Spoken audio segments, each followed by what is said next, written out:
I'm good. Oh yeah, just working out a lot, doing Pilates and stuff. Hey everybody, Kristin here. Thank you for joining me today on the Pilates Power Hour in 20 minutes, trying to influence the hearts and minds of people through Pilates and movement, helping people get unstuck from whatever is holding them back. And today I am super honored to have a very special guest. And I'm actually going to tell you something about him before I give his intro, because I'm from LA. I work with a lot of really successful people, etc. But this guy was very, very successful very early in his career. And he has chosen to just knock it down and help the industry, change the industry, stay present, just stay involved, has a lot of opinions, and just spends his time helping people, influencing people, and making the world go around. And that is so rare. So just wanted to get that out there before I actually go into it. So today I have Pete Moore. Pete Moore is many things, as you're going to hear, but he is the founder of Integrity Square, an early stage growth and investor leading boutique financial advisory firm that serves the healthy, active lifestyle and outdoor sector, which is such a better name than wellness. This is, really what we're doing. And Pete saw a need for a deeper and more useful level of education in that halo sector. So in response, he leveraged his network to start the Halo Talks podcast outside of just having Integrity Square and the educational aspect, which I think is also phenomenal. I've taken the courses. They're so relevant that I can't wait to take the next one. It really does speak to people that are out there. So now he has over 500 completed interviews. Halo Talks has become the must listen for anybody working and investing in the Halo sector. He's also the author of Time to Win Again, 52 takeaways from team sports to ensure your business success. And I actually got a copy of that yesterday, and it is so right on. And if you play sports at all, the way Pete lines it out is very much him. He knows how to speak to people, but he really relates how your company or your business is a team, and the way that you need to take care of that team and understand it. And it just cuts all the noise out of a lot of things. So thank you for bringing that to the world, Pete. He graduated from Emory University with a BBA in 1994. He received his MBA from Harvard Business School. And while at Harvard, he co-founded Iron Planet, the leading B2B auction site for used heavy equipment, such a no-brainer, which is sold for almost $1 billion back in the early part of his career. So his hobbies now include football, basketball, tennis, podcasting. He's an amateur ventriloquist. We'll get into that more later. A pro bono DJ, which you should be careful with because I'm going to come get you with that. And a fitness enthusiast. So I am truly looking forward to this conversation with Pete because he's a rare blend of business and fitness, and it gives him such an insight on almost any subject. But today, I wanted to get his take on the evolution of how we as individuals can take in education and make choices around our personal health and wellness, as well as the evolution of startups and individuals like myself being able to see holes in the market and influence those without and actually make a mark without having to get lost, in a big company fray. So with that, Pete, thank you again for joining me. Well, you were one of our top Halo Academy 101 students. I appreciate you having your insights in that, and anything you're doing, we're behind because we know it comes from a place of passion and trying to help other people, which is what we want to do. So the more people that get on to a healthy lifestyle, the quicker it's going to be to solve things like loneliness, childhood diabetes, and obesity. So happy to be on and answer any questions I can to move things forward. So thank you. Thank you for that. That means a lot. So in the way of evolution versus the revolution of how people take in information, I mean, just from a plain standpoint, before, the information era on the internet, people literally had to seek out individuals like doctors and such, or other healthcare providers, or, go to, figure out on their own, or go to some kind of specialist, which may or may not have had the information. And now we have tons of information, but we're also we're in marketing and capitalism. So there's a lot of sway. And then there's the jury of public opinion, which is so interesting as a trainer. In your opinion, how have you seen people differentiate the way they take things in and empower themselves? I think there's no substitute for one-on-one discussions with your friends, your family with going to a studio, with personal training, with doing live education classes is what we did with Halo Academy. I think some people get caught in information overload, and I think you get newsletters, and I've unsubscribed to a lot of them because one day they'll say, eat as many, cucumbers and tomatoes as you can. The next day, eat, do this keto diet, don't eat meat. And I feel like you really have to understand your body. You have to do relevant research. I think you got to talk to somebody who's an expert and not rely on, web searches. I think people kind of get lost in confusion. Some of the business models that are out there might be based on confusion. So I feel like, your body is basically the most sophisticated machine or technology you're ever going to interact with. You only really have one shot at, if I'm 52 years old, I might be like an iPhone 4, right? And like we're on up to an iPhone 16. So I take a lot of pride in trying to figure out what works for me. And maybe that doesn't work for other people, but, like a low carb, a high protein diet, trying to, get more sleep, which I used to take for granted.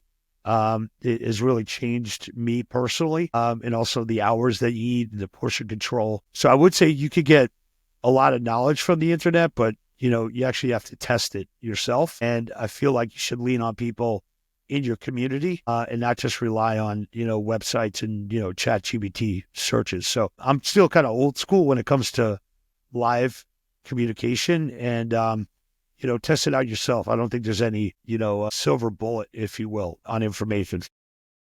I like that, especially the talking to people and the community, because I think that is actually really true. And the people that surround ourselves with are the people that influence us. And if you yourself kind of notice something and then you start to talk to other people, I think we actually listen to our friends, more than we believe a lot of other things. And our friends can take us one direction or another. And I think our family members are also a big deal, whether we're frustrated with them or not, they care. So they kind of keep at us. And I think that was a great way to break that down, because you can find a lot of information, but the pandemic showed us how much community really matters, and it's. At the end of the day, the thing I learned most from the pandemic is that I'm a social animal. And don't forget that you are an animal, right? You just happen to be a human with a better supercomputer on your head. I can't do workouts at home. I'm a 20-minute max guy on a SoulCycle bike. I need to be participating in a live experience. I also want to be part of a team. I don't want to ever be like a solo, preneur or a solo. When do you do your workouts? I do them by myself. Like, that's really not how most people are built. And I don't think that's a substitute or beneficial to anyone. So there was a guy, he's the NYU marketing guy. He's like, you should be in your apartment basically, an hour before you go to sleep. And otherwise you should really be outside and interacting with people. So I think that's part of solving some of the inherent mental health issues, is that when people stay in their own, on their own couch or their own computer, amazing things don't really happen that way. And don't default to that, because it's a slippery slope to loneliness and depression. And the fact that the pandemic's over, relish those opportunities to be around other people. Yeah, I totally agree. Just like the basics of oxytocin and some of these other endocrine chemicals that we don't realize that we need. And I think you're right. I don't think there's one person that if you interview that has gotten off the couch or actually found a community that they enjoy and they feel they can contribute to, and that is contributing to them. And I think that that's part of where the information is going to hopefully go, is how do I find my community? Like I'm 24 years recovered alcoholic, and I will say that the community around that is exceptional, because we come from all different places, but we have a grace for each other because we kind of trust each other. And, the key to a lot of people recovering, or even like recovering from a stroke or recovering from some incident, is coming together and listening and then being active. Yeah, look, I think, I moved to a couple of new cities along the road, and I experienced some times where, I want to play tennis, but I never want to play tennis with. I wanted to get into, play backgammon is a big thing for me. When you default to trying to do things either on a computer, or taking a nap, or not leaving your apartment because, maybe you're a certain age, you think, maybe I'm going to be the oldest person there. You can psych yourself out about finding community. I've dealt with that myself. Now I'm back in the city, so I have more friends from back in the day. But I think that's one of the biggest issues. Is like you can really disappear if you want to. And also when you run your own company, for the entrepreneurs out there, you make your own decisions. And if there are people that work for you and you say, hey, I got to be here, I got to be there, it's much easier to not be accountable to anyone except yourself. And I think discipline, when I think about like the best entrepreneurs or the best people, imagine you had a camera and people were watching you all day. How would you feel or how would you act? And sometimes I think given the pandemic, a lot of people have been able to say, hey, I'm working from home and, might not come out for a couple of days saying that they're doing anything nefarious. But, sometimes it's easier, to work from a computer than it is to get motivated. And in most jobs that people have, when you have people reporting to you, you're training someone, okay? And you have to train them in person, and you get a better product by working in a team in person. So that's why I moved back to New York. That's a great example. And I, as an entrepreneur who is always making stuff and putting stuff out there, what I've learned is you can create anything you want in your own head, but if for it to actually get out there and be relevant, you have to interact with people and give it away. Like, hey, what do you think? And then you have to be open, to that experiment or to what people think and say. And I will agree with you. I can like stay in my house and do whatever, but I also need to get out there. And every time I do, it's just a win. So social media and the internet are great for finding that community. Cause I think, that can be like pickleball, right? For example, it's a newer sport for communities and people are like, oh, I don't know. I moved to a new city. You can go on an app or you can go to a park and pretty much it's almost like the basketball of things. Like, you can just jump in and pick up a game. And I think, whether you love pickleball or not, that community aspect of it is something to take away. I mean, besides going to like a New York Giant game when they're not playing well and it's really hard to get in and out of the stadium, besides that, I don't really have any regrets of like, yeah, I wish I didn't go to that dinner. I wish I didn't go to that hockey game. I wish I didn't go to that, family event. You're always better off motivating yourself to get out. And I think it also allows you to have more discipline and also like being out in the workplace or being out in social events keeps you kind of in line with who you want to be versus who you could turn into. Yeah. I mean, we're all kind of battling to the night came together, right? It's, it sucks when somebody can't come up and meet you. I love the other thing I would say, because you do have a lot of entrepreneurs and look, it's tough running a business. One of the things I used to do, unfortunately, when I was starting my company, is I would avoid going to certain events or dinners with people that I went to business school with or undergrad with, because they'd say, hey man, how's Integrity Square doing? And, when you start up any business, nothing's going well, nothing's going at the speed that you want it to, right? So yes. I started to detach because I didn't want to lie to people. And when you're running a business, you're wearing your business on your sleeve and it basically is who you are. And I didn't want to have to say, oh, I'm crushing it, when I'm not crushing it, because then I'm lying to friends and I'm lying to myself. And the default was like, well, let's just not go to that event. And then after a while, you don't get invited to the events because people don't think you're going to show up. So, I've tried to make more of a prerogative to try and get out. When it's cold weather in New York City, that's not the easiest thing to do. But I think it's important for entrepreneurs to go out there, be transparent about where you are. Running a business, no one thinks that you're going to crush it. Okay, you only hear a couple of companies that actually do right away. And, small business is, it's a roller coaster ride and you make sacrifices.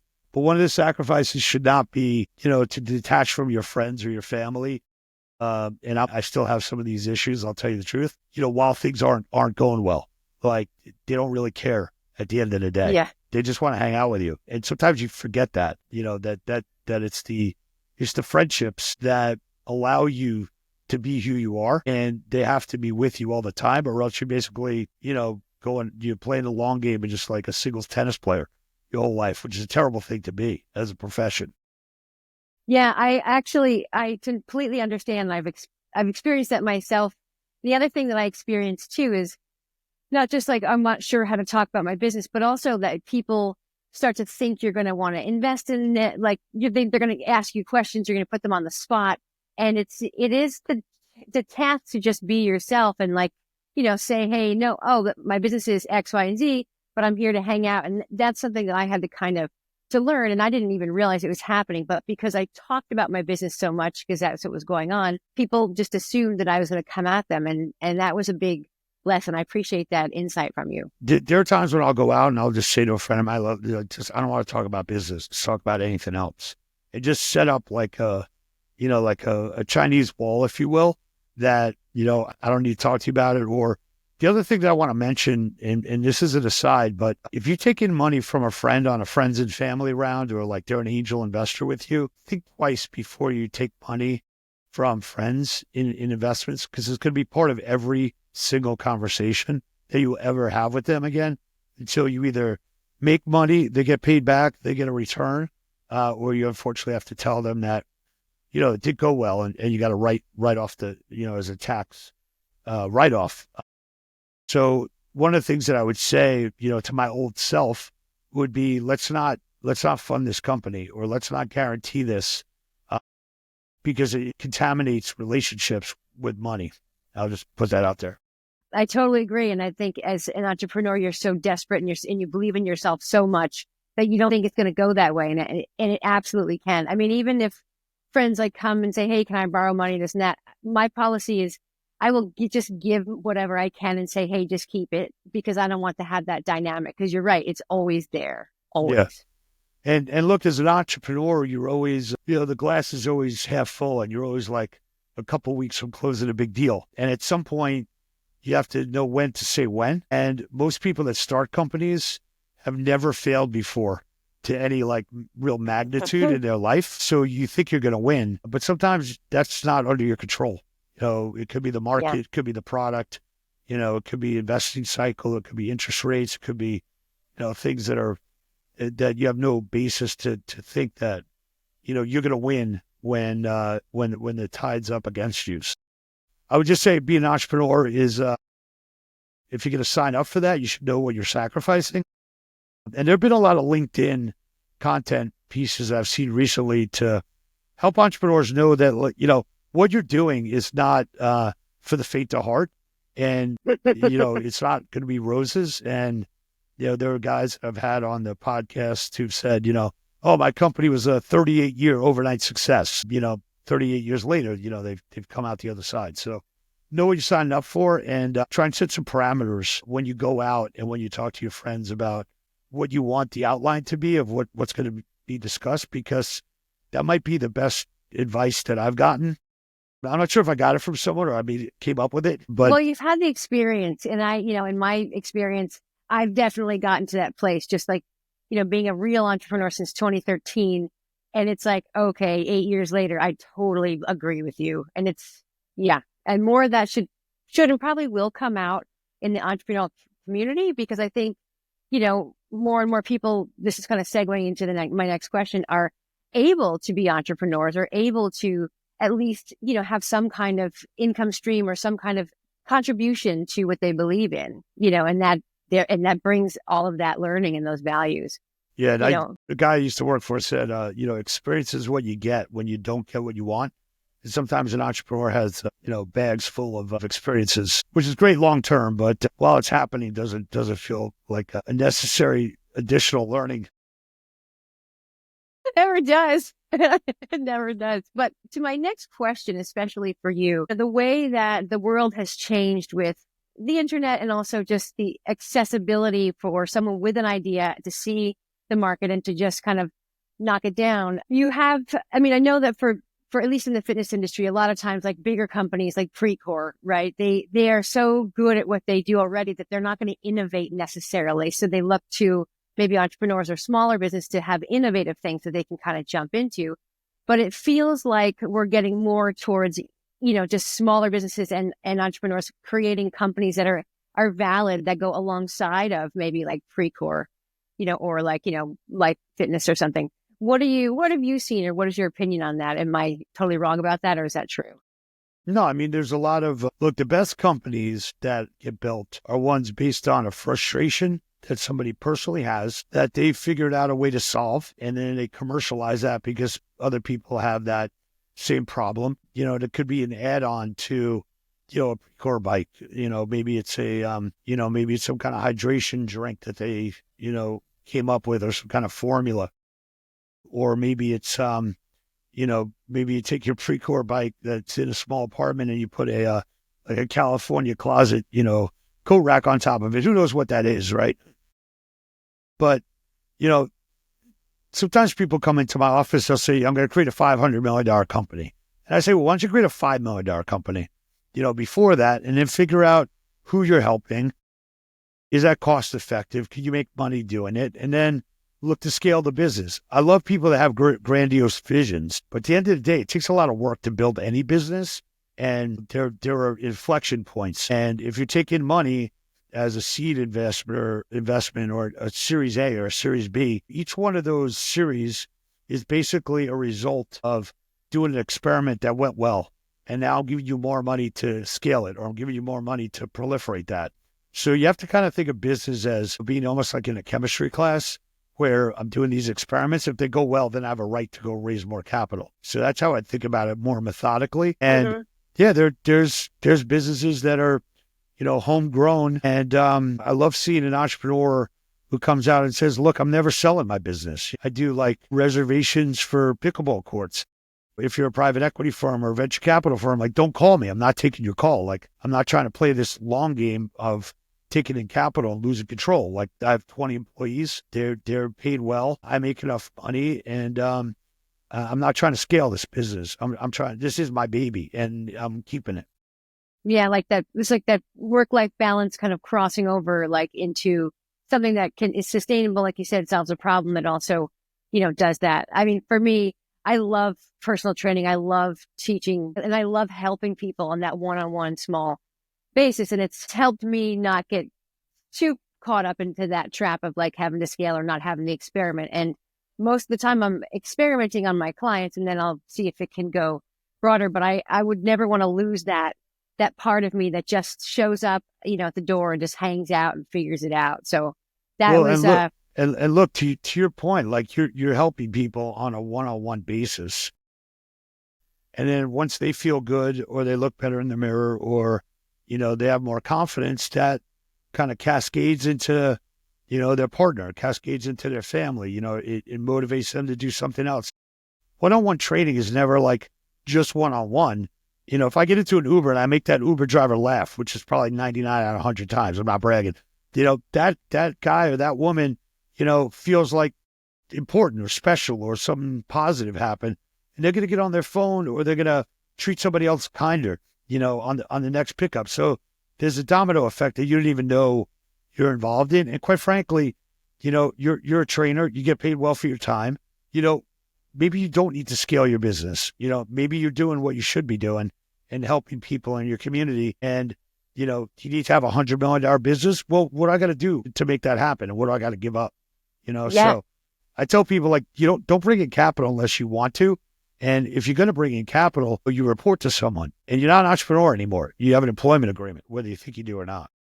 Yeah, that's very, very well said. I mean, I personally teach class at the Metro 8 movie theater and at the senior center. And nice. They're probably my most joyous times, because that whole oneness, that we are all connected, and that ripple effect. I've got people that bring their friends and that bring their family, and they're like, and they leave empowered and they leave excited. And I think I could never give that up, because then you should. Then I just get in my own way. Yeah, exactly. That is very true. So you have a lot of hobbies, which I think is fantastic. I mean, in general, like across the board. What, if I may, what are you personally excited about, like, in the next 5 years for business? And what are you personally excited about for yourself and your sort of pursuit of your experiment of the world, of who you are in the world?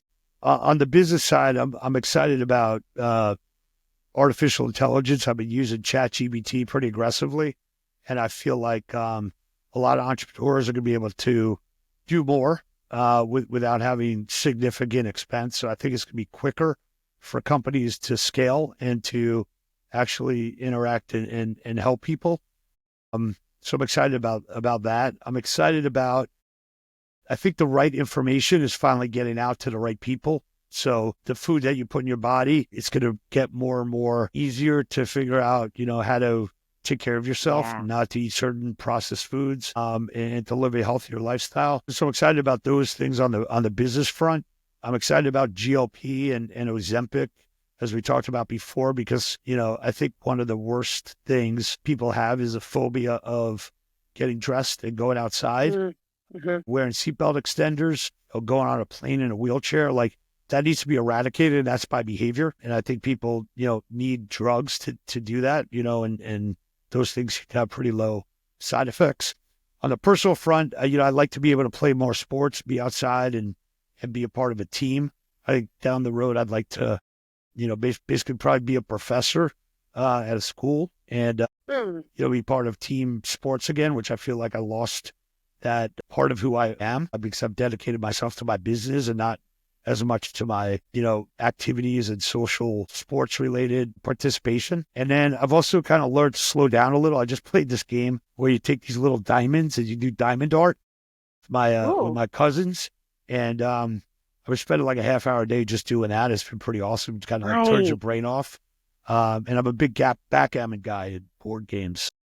Those are things I like to do more and kind of de-stress some of the things that hold me back and make me think that the sky's falling, and it's never really falling. It just might be, partly cloudy today.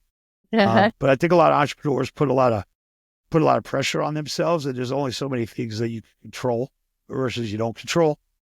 So those are some of the things I'm going to try and focus on.